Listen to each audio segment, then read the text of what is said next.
अभी red ink शब्द पे कोई ध्यान ना दें, ठीक है, अभी समझाता हूँ आपको कि क्या मतलब होता है। पहले ट्रांजैक्शन पे ध्यान दें, कौन सी ट्रांजैक्शन इस तरह की होती है। देखिए, अब तक के क्वेश्चंस में बच्चों हमने क्या पढ़ा था कि जो हमने लास्ट क्लास में भी पढ़ा कि suppose this is the date of transaction, this is the due date and this is the date of account current. मैं रेड से शो कर देता हूं, राइट। सपोज 1 अप्रैल को एक्स ने वाई को माल बेचा, X sold goods to Y on 1 April, so this is the date of transaction, simple. अच्छा, 2 महीने के बाद पैसा ड्यू होता है मान लीजिए, तो अप्रैल, 1 मई, 1 जून। इसका मतलब बच्चों 1 जून, अप्रैल से 2 महीने लेना, मई जून, 1 जून। ये आगे ड्यू डेट, इसको मैंने लिखा डेट ऑफ ट्रांजैक्शन, इसको मैंने लिखा ड्यू डेट। सपोज कर लीजिए अकाउंट करंट हमारा बन रहा है 1 या 3 अगस्त को, ठीक है, कोई दिक्कत नहीं, बहुत बढ़िया है। तो ऐसे केस में लास्ट क्लास में प्रोडक्ट मेथड में हमने सीखा कि सर फॉरवर्ड जाना पड़ेगा हमें, है ना, हर ट्रांजैक्शन को ड्यू डेट से हमें डेट ऑफ अकाउंट करंट, ये है डेट ऑफ अकाउंट करंट तक का हमें इंटरेस्ट की कैलकुलेशन करनी होगी, यानी ये हमें इंटरेस्ट निकालना होगा। ऐसा हमने लास्ट लेक्चर्स में पढ़ा है फॉरवर्ड मेथड में, बहुत सिंपल है।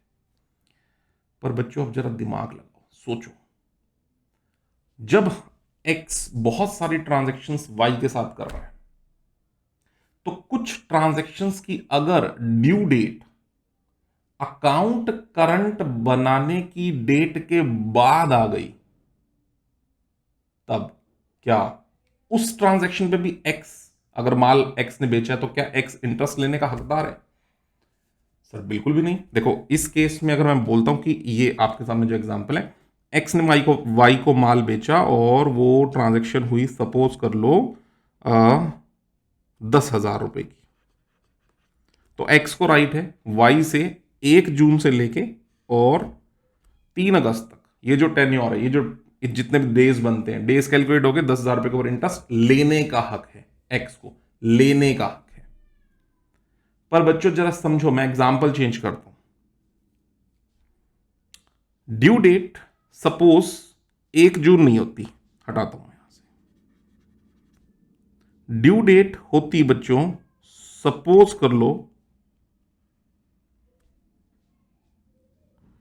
1 सितंबर। लो सर, अब तो सर हुआ क्या कि हमारे अकाउंट करंट की डेट है 3 अगस्त और ड्यू डेट जा रही है उसके आगे, अगस्त सितंबर, 1 सितंबर को ये पैसा होता ड्यू।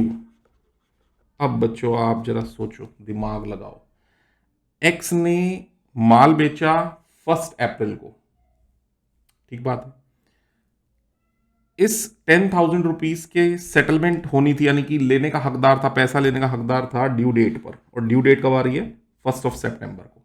और 1 सितंबर से पहले ही हमने अकाउंट करंट बना लिया। तो जिस दिन पैसा लेने का हक बनता है उससे पहले ही आपने अकाउंट करंट बना लिया। तो अगर उससे पहले ही आपने अकाउंट करंट बना लिया तो बच्चे इसके ऊपर इंटरेस्ट मिलेगा थोड़ी ना एक्स को, उल्टा एक्स इसके ऊपर इंटरेस्ट पे करेगा, क्योंकि ड्यू डेट से पहले ही सेटलमेंट की डेट आ गई है। मेरी बात आपको समझ में आ गई होगी। इसके ऊपर एक्स को कोई इंटरेस्ट मिलना नहीं है, इसके ऊपर एक्स को उल्टा वाई की तरफ इंटरेस्ट देना पड़ेगा। ये सेल की ट्रांजैक्शन है। ठीक ऐसे ही अगर एक्स ने कुछ परचेज किया होता और ड्यू डेट आती बाद में और सेटलमेंट की डेट यानी कि डेट ऑफ अकाउंट करंट आ जाती पहले, तो उसके ऊपर उल्टा इंटरेस्ट जो है वो जैसे अब यहां पर रिसीव करने की बजाय पे करना पड़ रहा है, वहां पर पे करने की बजाय उल्टा रिसीव करना पड़ेगा अगर परचेज की ट्रांजैक्शन जो है वो लेटर ऑन हो जाती है। तो मैं उम्मीद कर रहा हूं आपको बात समझ में आ गई होगी कि ये इंटरेस्ट की कैलकुलेशन रिवर्स तरीके से होती है। एक एग्जांपल लेंगे रेडिंग का, आपको अच्छे समझ में। अच्छा, रेडिंग एंड इंक का क्या चक्कर, क्या लोचा भाई, रेडिंग का क्या चक्कर हो गया, ये इसको स्पेशल क्या ये नाम दे रहा है। बच्चों पहले पुराने जमाने में ये जो रिवर्स इंटरेस्ट की ट्रांजैक्शन होती थी, यानी कि लेने लेना होता था इंटरेस्ट, लेकिन ड्यू डेट बाद जाने के चक्कर में हमें इंटरेस्ट देना पड़ रहा है, तो इस रिवर्स ट्रांजैक्शन को हम जब रिवर्स साइड में, लेजर की रिवर्स साइड में लिखते थे, तो उसको रेड इंक से लिख देते थे, ठीक है ना। कुछ अलग कलरिंग, रेड कलर कर देते थे, नॉर्मल ब्लू कलर यूज होता था, इसको रेड कलर से कर देते थे, तो इसको पुराने जमाने में रेड इंक से लिखा जाता था, तो इसीलिए इसको रेड इंक इंटरेस्ट ट्रांजैक्शन कहा जाता है, ठीक है ना। आज तो ऐसा कुछ नहीं होता, कंप्यूटराइज्ड अकाउंटिंग होती है, ठीक है। तो फिलहाल मैं फिर भी रेड इंक से यूज करके आपको ट्रांजैक्शन समझाऊंगा, ताकि आपके दिमाग में बात सेटल हो जाए। आइए आईसीआई की बुक से एक एग्जाम्पल लेते हैं बच्चों। ये लो, इसका जो एग्जाम्पल है आईसीआई की बुक में बच्चों, वो है इलस्ट्रेशन 7। पर बच्चों मैं आपकी जानकारी के लिए बता दूं, एक और इलस्ट्रेशन है जो रेड इंक को बिलोंग करता है, और वो है आपका इलस्ट्रेशन नंबर 3। सो मेरी सलाह में पहले आप 7 कर लें, उसके बाद थर्ड आपका ऑटोमेटिकली हो जाएगा। आप इस प्रोसीजर से चलें, थर्ड को बीच में से स्किप करें, तो फर्स्ट सेकेंड थर्ड छोड़ के then fourth then fifth then sixth, ये सब क्वेश्चन आपके लास्ट 2 लेक्चर से हो जाएंगे। थर्ड इलस्ट्रेशन जो है वो अब हो पाएगा 7th इलस्ट्रेशन के बाद, ठीक है, रेडिंग को समझने के बाद। तो चलिए इलस्ट्रेशन नंबर 7 को हम लोग स्टार्ट करते हैं। लो जी, ये आ रहा है इलस्ट्रेशन नंबर 7। क्या लिखा देखो, following transaction took place between X and Y during the month of April 2020, ठीक है जी, फाइन। अकाउंट करंट कौन सी तारीख को बनाना है? 30 अप्रैल 2020 को हमें अकाउंट करंट बनाना है, और इंटरेस्ट का जो रेट है वो है 10% पर एनम, ठीक है। तो किसको किसके साथ अकाउंट करंट बनाना है, जरा चेक करें ट्रांजेक्शन को। तो अमाउंट पे ये क्या बोलता है, you are required to make out an account current by product method to be rendered, ध्यान से, बाय एक्स टू वाई, यानी वाई का अकाउंट बनाना है। बनाना किसकी बुक्स में है? एक्स की बुक्स में बनाना है। तो जैसे लास्ट क्लास में बताया था, वाई का लेजर मेंटेन कर रहा है कौन? एक्स की बुक्स में वाई का लेजर मेंटेन हो रहा है। तो हमें क्या लिखना पड़ेगा? Y in account current with X, we are writing the books of X and Y का लेजर हम मेंटेन करें। और इंटरेस्ट कौन सी तारीख तक? Interest to 30th April 2020, 30th April 2020 at the rate of interest भी चेक कर लीजिए, 10% पर एन। लो जी, ये हो गया सर।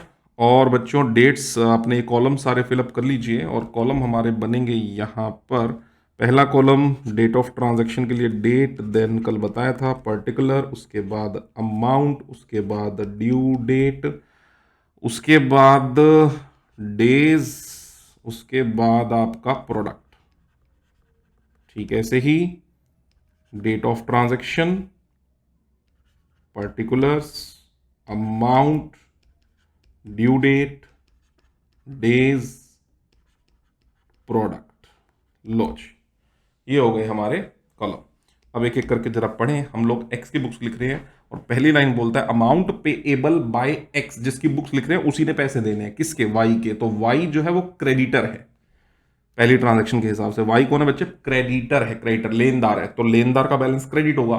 तो एक्स की बुक्स में लिखा जाएगा वाई के लेजर में बाय बैलेंस बीडी, ना कि टू बैलेंस बीडी 10,000 रुपीज। तो लिखिए बाय बैलेंस बीडी, ठीक है। अमाउंट के कॉलम में 10,000 रुपए, और कौन सी तारीख को लेने हैं? 1 अप्रैल को ये पैसा लेना है, 1 अप्रैल। और जो बैलेंस की डेट होती है उसकी ड्यू डेट नहीं निकाला करते, मैंने लास्ट क्लास में भी आपको बताया था, इसकी ड्यू डेट नहीं निकलेगी। और इसमें जब हम डेज की कैलकुलेशन करेंगे तो बैलेंस वाली डेट को भी गिनेंगे, 1 अप्रैल को गिनेंगे। और जब ड्यू डेट से हम डेज निकालते हैं तो ड्यू डेट वाली डेट से अगले दिन से हम स्टार्ट करते हैं। ये सारी बातें हमारी लास्ट क्लास में हो चुकी है। चलिए अगली बात, received acceptance of X to Y, received acceptance of X. Acceptance किसने दी है? जिसकी बुक्स लिख रहे हैं, एक्स ने एक्सेप्टेंस दिया। अगर बच्चे एक्स ने एक्सेप्टेंस दी है तो एक्स के लिए हो गया बीपी, तो हमारी जर्नल बनेगी वाई टू बीपी। तो अगर वाई टू बीपी तो बच्चों ट्रांजैक्शन कितने की है? 5,000 रुपए की, 7 अप्रैल। लिखो 7 अप्रैल को वाई के लेजर में टू बीपी, और ये बनेगी ट्रांजैक्शन हमारी 5,000 रुपए की, जिसके 2 महीने का टेन्योर है 5,000। तो 2 महीने जोड़ो बच्चों 7 अप्रैल में, तो 7 में 7 जून, 7 8 9 10 जून, अप्रैल में जून, हाँ 10 जून। लो जी, ये आ गई बच्चे हमारी ड्यू डेट, और अमाउंट मेरे ख्याल से लिख दिया 5,000 रुपये। ठीक है, डेज वगैरह की कैलकुलेशन अभी बाद में करेंगे। सबसे पहले आप कौन से कॉलम फिल कर लें? अमाउंट, पार्टिकुलर्स एंड जो आपका ड्यू डेट है, बस इतना। उसके बाद रेडिंग के बारे में बात करते हैं। अगली बात, ये हो गया, फर्स्ट हो गया, सेकंड हो गया। Then B R accepted by Y, Y ने एक्सेप्टेंस दी थी जिस बी आर की, is honoured on this date, okay, और वो इस तारीख को ऑनर्ड हो गया। तो एक्स की बुक्स में उसकी ऑनर हुई है, तो इसका मतलब इसकी एंट्री क्या बनेगी? एक्स की बुक्स में पैसा आएगा, बैंक अकाउंट डेबिट, और बच्चों ऑनर्ड हुआ है तो बी आर चला जाएगा, है ना। तो मतलब नॉर्मल पेमेंट हुई है। तो बेटा इस पूरी ट्रांजैक्शन में मुझे कहीं पर भी वाई का कोई जिक्र नहीं दिखता, ना डेबिट में ना क्रेडिट में। So this transaction will not be recorded in the ledger of Y, यानी अकाउंट करंट में नहीं आएगी, छोड़ दो। चलिए आगे, X sold goods to Y, X ने वाई को माल बेचा, जर्नल वाई को बेचा, तो Y to sale 10 April, Y to sale 10 April की ट्रांजैक्शन है, टू सेल, और ये थी 15,000 रुपए की ट्रांजैक्शन, और जिसका बिल बना है वो बना है 10/5 को, है ना। तो 10/5 का मतलब हो गया 10 मई को, है ना। 10 मई 15,000, 10 मई 15,000। लो बच्चों, ये हो गया। आगे बढ़िएगा, ये हो गई हमारी transaction complete. X received cheque from Y, अब एक्स को चेक मिला है वाई से, 12 की ट्रांजैक्शन है, 15 मई का चेक है, तो 15 मई से पहले पैसे तो निकाल सकते जी। तो ये एक तरह से ड्यू डेट का काम करेगा। जैसे यहां पर ये इनवॉइस की डेट थी, ऐसे ही यहां पर ये चेक के ऊपर डेट लिखी हुई है। तो X received a cheque and will assume that this cheque is same day, will be same day deposit in the bank. So journal will be bank account debit, bank account debit, और cheque किससे आया? Y से, तो bank to Y, है ना। तो bank to Y, तो Y में बाय बैंक, 12 अप्रैल, 12 अप्रैल की ट्रांजैक्शन है। ठीक है, तो बैंक टू वाई, तो वाई में बाय बैंक, और इसके ऊपर बच्चे डेट लिखी है 15 मई, तो 15 मई ये आ जाएगी हमारी एक डेट, और इसका अमाउंट है 7,500 रुपए, 7,500। ये होगी बच्चे ट्रांजैक्शन, ठीक है ना, ये होगी ट्रांजैक्शन। आगे बढ़ जाओ, अब ये भी काम done. Y sold goods to X, Y ने इस जिसकी बुक्स लिख रहे हैं उसको माल बेचा, तो एक्स के लिए क्या है? परचेज है, एक्स के लिए परचेज है, एक्स की बुक्स में परचेज टू वाई, तो वाई के लेजर में by purchase, by purchase, by purchase. Transaction की डेट है 15, और इनवॉइस की डेट है 15 अप्रैल, और इनवॉइस की डेट है 15 मई, 15 अप्रैल, और इनवॉइस की डेट है 15 मई, यानी ड्यू डेट। और अमाउंट बच्चे इसका है 6,000 रुपए, 6। चलिए next, X return goods sold by Y, यानी वाई ने जो माल बेचा था अभी 15/4 का, यानी ये वाला, इसमें से 1,000 रुपए का माल, 1,000 रुपए का माल एक्स ने रिटर्न कर दिया। तो एक्स जिसकी हम बुक्स लिख रहे हैं उसके लिए परचेज रिटर्न है, तो जर्नल बनेगी वाई टू परचेज रिटर्न, तो वाई की बुक्स में टू परचेज रिटर्न, वाई की बुक्स में टू परचेज रिटर्न, और इसकी डेट रहेगी 20 अप्रैल, और 20 अप्रैल को ट्रांजैक्शन हुई है तो ड्यू डेट भी 20 अप्रैल रहेगी। ये जो 15 अप्रैल है ये तो ये बता रहा है कि 15 अप्रैल को खरीदी गई चीज को हमने रिटर्न किया, लेकिन रिटर्न कब किया? 20 अप्रैल, तो 20 अप्रैल ही डेट ऑफ ट्रांजैक्शन है और 20 अप्रैल ही आपका ड्यू डेट में आ जाएगा, और ये अमाउंट है 1000 रुपए। चलिए आगे, उसके बाद last transaction, bill accepted by Y, Y ने जिसकी एक्सेप्टेंस दे रखी थी, is dishonoured on this due date, this due date, on this due date, this due date मतलब 20 अप्रैल, 20 अप्रैल को वाई ने जो एक्सेप्टेंस दे दी वो बिल डिसऑनर हो गया। तो एक्स अपनी बुक्स में क्या एंट्री बनाएगा इस चीज की कि वाई से पैसा लेना है, Y will be again debtor of X, so Y debit to, और एक्स का बी आर नाम की एसेट जो है वो चली जाएगी। तो एंट्री बनेगी वाई से पैसा लेना है, वाई बिकम्स डेटर टू, एक एसेट चली गई बी आर, इसकी पोस्टिंग रहेगी वाई के डेबिट में to B R, to B R. और ये काम हुआ है 20 अप्रैल को, 5000 रुपए, ड्यू डेट भी 20 अप्रैल ही जाएगी क्योंकि और कुछ तो इसमें है नहीं। तो 20 अप्रैल, 20 अप्रैल, 20 अप्रैल को ही ये डिसऑनर हुआ, 20 अप्रैल ही इसकी आ गई ड्यू डेट, और ट्रांजैक्शन है 5000 रुपए की, ट्रांजैक्शन है 5000 रुपए की। चलिए सारी बातें हो गई कंप्लीट बच्चों। अब आ जाना लॉजिक पे, रेड इंक क्या होता है वो समझना आप बात को, ठीक है, उसको समझना। अब हमें ये सारा काम करना है 10% का इंटरेस्ट, चलो देखते हैं अभी इसको, यहां आ जाओ। अब बच्चों due date, date of transaction तो डिफरेंट है, ये रही हमारी डिफरेंट डेट ऑफ, 1 2 3 4 5 6 सब डेट ऑफ ट्रांजैक्शन है। हमारी जो अकाउंट करंट डेट है वो है 30 अप्रैल। अब मान लो ये बोल रहा हूं मैं, ये कॉलम, ये इस पिक्चर पे ध्यान दें आप, इस डॉट को मैंने बोला ड्यू डेट, और इस डॉट को मैंने बोला अकाउंट करंट की डेट। अगर तो ड्यू डेट पहले है और अकाउंट करंट की डेट बाद में है, फिर तो जो है सब ठीक है, सब ठीक है। लेकिन अगर ड्यू डेट बाद में थी और यहां पे है ड्यू डेट बाद में और अकाउंट करंट की डेट पहले है जिस ट्रांजैक्शन में, यानी हमें यह ढूंढना है कि कौन सी ट्रांजैक्शन में ड्यू डेट बाद की है और अकाउंट करंट की डेट पहले है, उस ट्रांजैक्शन में अगर हमें इंटरेस्ट लेना था तो अब लेना नहीं है, अभी देना है, और अगर हमें इंटरेस्ट देना था तो अभी देना नहीं है, वो लेना है। यानी इंटरेस्ट का कैलकुलेशन बिल्कुल उल्टा हो जाएगा, और इंटरेस्ट को रिवर्स करने के लिए हमें प्रोडक्ट को रिवर्स साइड में लिखना होगा। आइए मैं समझाता हूं कैसे। देखो हमें 30 अप्रैल को अकाउंट करंट बनाना था, ठीक है, और ये 5000 रुपए लेने के हम हकदार कौन सी तारीख को हैं? 10 जून को।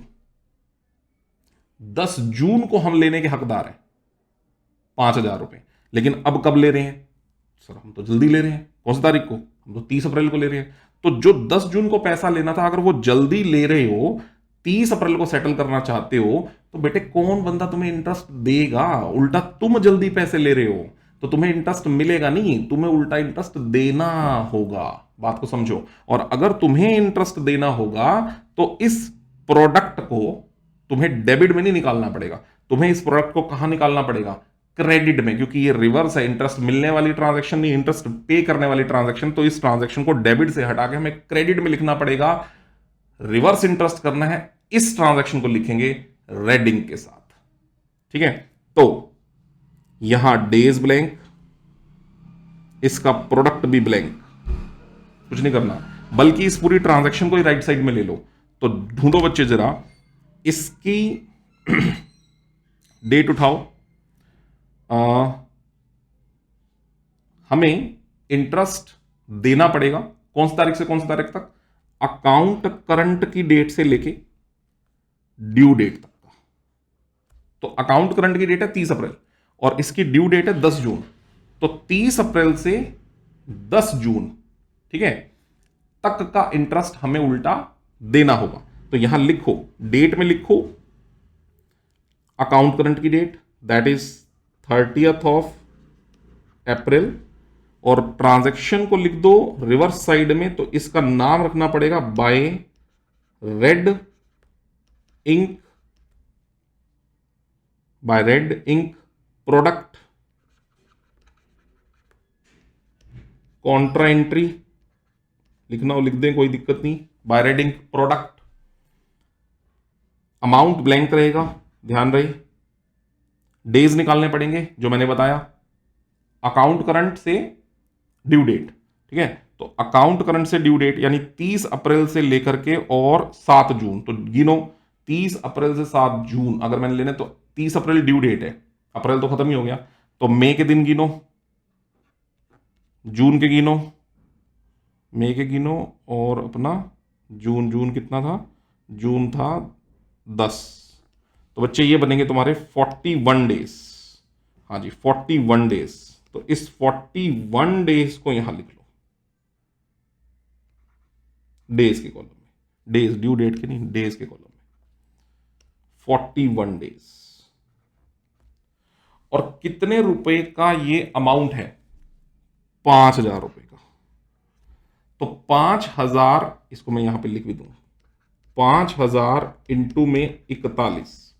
सिर्फ प्रोडक्ट वाले कॉलम के राइट साइड में सिर्फ प्रोडक्ट वाला कॉलम यूज करना है, अमाउंट डेबिट में ही रहेगा, ठीक है। और बाकी और कुछ नहीं करना, सिर्फ आपको प्रोडक्ट को रिवर्स कर देना है। तो 5,000 मल्टीप्लाइड बाय 41, ये हो जाएगा 2,05,000 रुपए। ये लो जी 2,05,000।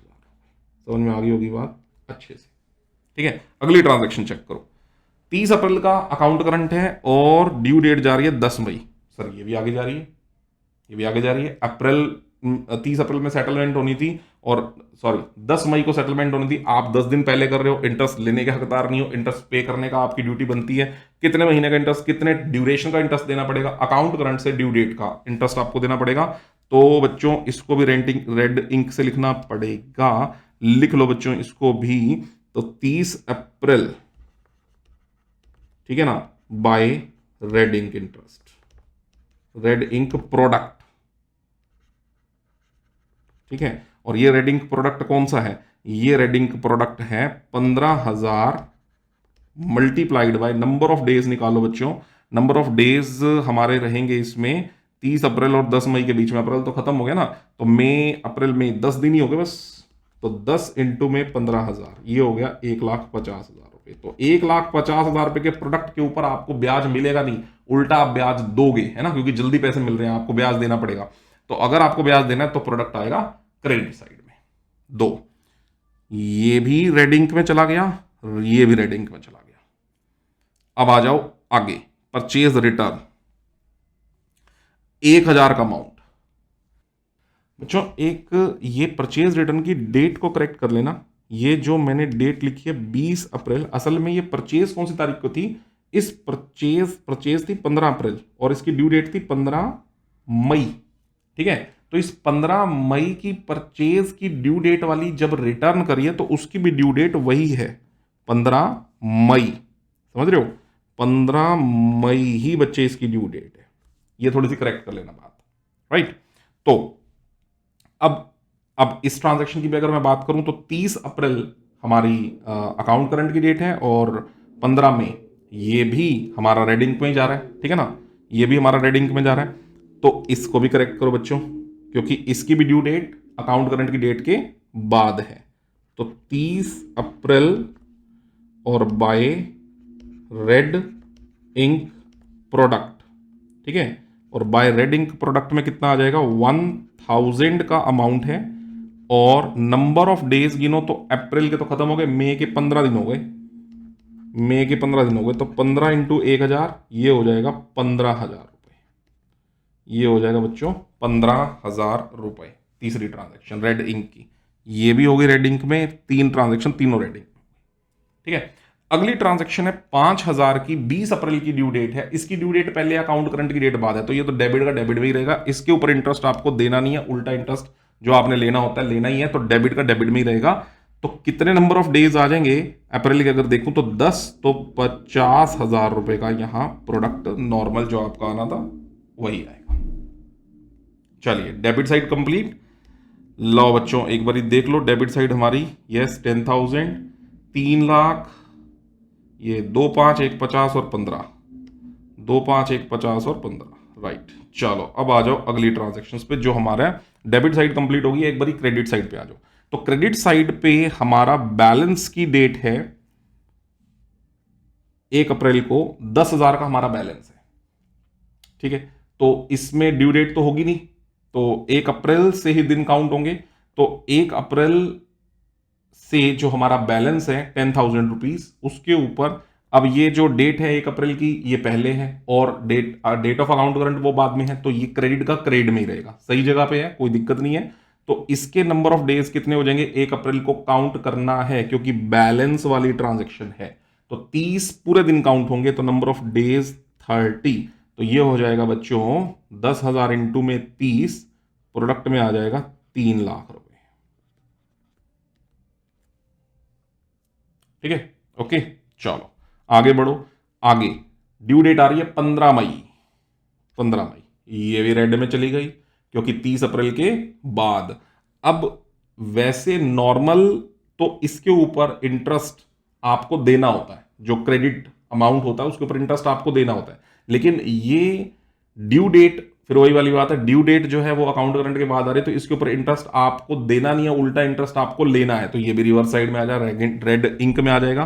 तो लिखो बच्चों, इसको भी रेड कलर से लिख रहा हूं, टू रेड इंक प्रोडक्ट, ठीक है। और रेड इंक प्रोडक्ट कितना हो जाएगा, ये प्रोडक्ट हो जाएगा हमारा 7500 रुपए का अमाउंट है, और नंबर ऑफ डेज काउंट कर लो अप्रैल के बाद, तो अप्रैल छोड़ दूं तो मई के 15 ही दिन हो गए बस, ठीक है ना। तो नंबर ऑफ डेज में लिख लो 15, और इसको कर लो मल्टीप्लाई, दैट इज 7500 इंटू 15, ये हो जाएगा 112500,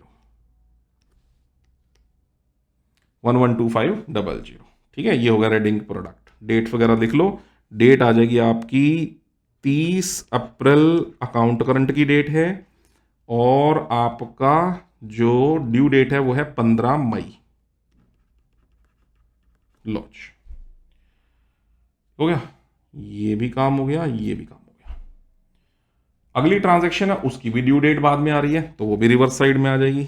30 अप्रैल अकाउंट करंट की डेट को, टू रेड इंक प्रोडक्ट, ठीक है। 6,000 की ट्रांजैक्शन है, आई मीन अमाउंट है 6,000 का, और नंबर ऑफ डेज 15 है, तो वही 15 मई के हिसाब से अगर मैं 30 अप्रैल से दिन देखूं तो 15, और ये हो जाएगा 90,000 रुपए। लीजिए जी, ठीक है। तो बच्चों दोबारा ध्यान दें, हर वो ट्रांजैक्शन जो जिसमें ड्यू डेट अकाउंट करंट की डेट के बाद आ रही है, ठीक है, 1, 2, 3, 4 और 5, यानी ये दो transaction on the credit side will be shifted to the debit side, and ये दो transaction on the debit side will be shifted to the credit side only because, क्योंकि डेबिट वाली पे इंटरेस्ट लेने की बजाय देना पड़ेगा, और क्रेडिट वाली पे इंटरेस्ट पे करने की बजाय रिसीव करना पड़ेगा। रीजन मैंने बता दिया, ठीक है। तो अब इन प्रोडक्ट्स इंटरेस्ट लगता किस पे, प्रोडक्ट्स पे, तो प्रोडक्ट्स का एक बैलेंस निकाल लो, बहुत सिंपल है, प्रोडक्ट्स का एक बैलेंस निकाल लो, ठीक है। तो मेरे हिसाब से अब इसमें जो मेन बातें थी वो सारी की सारी बातें मैंने आपको बता दी हैं। प्रोडक्ट्स के बैलेंस में कोई भी दिक्कत नहीं है, टोटल करो बच्चों, ये लो प्रोडक्ट्स का टोटल करो, और प्रोडक्ट का क्रेडिट टोटल आ जाएगा 3, 2, 5, 1, 50, 15, 3, 2, 5, 1, 50, 15, राइट। टोटल आ जाएगा 6,70, 6,70,000 70,000। आपका क्रेडिट वाला प्रोडक्ट का टोटल बड़ा लग रहा है, चेक करो, क्योंकि डेबिट में तो प्रोडक्ट्स छोटे हैं। एक 50,000 है, 1,12,590 है, तो क्रेडिट यानी जिसके ऊपर, जिस क्रेडिट साइड वाला प्रोडक्ट यानी जिसके ऊपर इंटरेस्ट आपको पे करना है ना, वो वाला ट्रांजेक्शन बड़ा है, प्रोडक्ट का अमाउंट बड़ा है। करो टोटल 670, और 670 के क्रेडिट प्रोडक्ट में से डेबिट की 1 2 3 माइनस कर लो, बैलेंसिंग फिगर 417,500, 417,500। इसको क्या लिखेंगे बच्चों? टू बैलेंस ऑफ प्रोडक्ट, ठीक है ना, टू बैलेंस ऑफ प्रोडक्ट। और क्योंकि ये बैलेंसिंग फिगर आपकी डेबिट साइड में निकली है, दैट मींस क्रेडिट प्रोडक्ट्स ज्यादा हैं और डेबिट प्रोडक्ट्स कम है, तो इसके ऊपर फाइनली आपको इंटरेस्ट, इसका मतलब पे करना पड़ेगा। हमें पे करना पड़ेगा मतलब हम किसकी बुक्स लिख रहे हैं? एक्स की, तो एक्स वाई को इंटरेस्ट देगा, तो एंट्री एक्स के लिए इंटरेस्ट एक्सपेंस है, तो एंट्री बनेगी interest account debit to Y, तो वाई के लेजर पोस्टिंग करनी पड़ेगी बाय इंटरेस्ट, बाय इंटरेस्ट। कौन सी तारीख को? जिस तारीख को अकाउंट करंट बना रहे हो, 30 अप्रैल को। तो 4,17,500 रुपए के ऊपर कितने परसेंट के हिसाब से? 10% के हिसाब से। लाओ कैलकुलेट कर लेते हैं।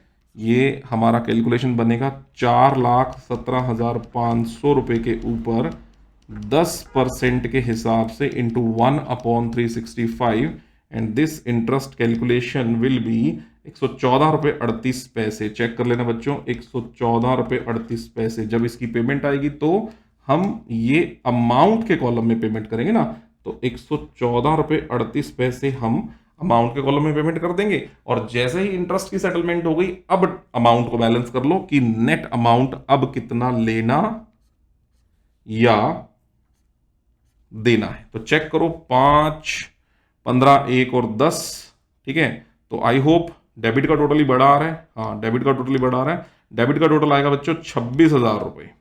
15 5 20 और 5 1 और 1 26, ठीक है। डेबिट का टोटल आ रहा है 26,000 रुपये। और इस डेबिट के 26,000 के टोटल में से अगर मैं 10, 7,500, 6,000 और 114 रुपये 38 पैसे माइनस कर दूं, तो finally I will get the balancing figure 2385 रुपये 62 पैसे। 2385.62। What is this? What is this? This is by balance carried down। कौन सा बैलेंस है बच्चों? ये बैलेंस है हमारा डेबिट बैलेंस, है ना। क्रेडिट साइड में निकला है, बैलेंस है डेबिट बैलेंस। इसका मतलब इस अमाउंट से फाइनली अब y जो है वो x का डेटर है। हमने इंटरेस्ट को भी सेटल कर लिया, यानी 114 रुपये 38 पैसे का इंटरेस्ट x y को पे करेगा, ठीक है। और उस 114 रुपये 38 पैसे के इंटरेस्ट को पे करने के बाद अब फाइनली x ने y से जो पैसा लेना है वो 2385 रुपये 62 पैसे का टोटल अमाउंट लेना है। तो बच्चों, this is all about red ink interest. अब इससे कंसर्न आप जो वो इलस्ट्रेशन नंबर 3 है, अब वो उसको आप करके देखें, वो भी आपका हो जाएगा। और रेड इंक से कंसर्न कोई प्रैक्टिकल क्वेश्चन है तो वो भी अब आपका आराम से सॉल्व हो जाएगा। ठीक है बच्चों, ओके बाय।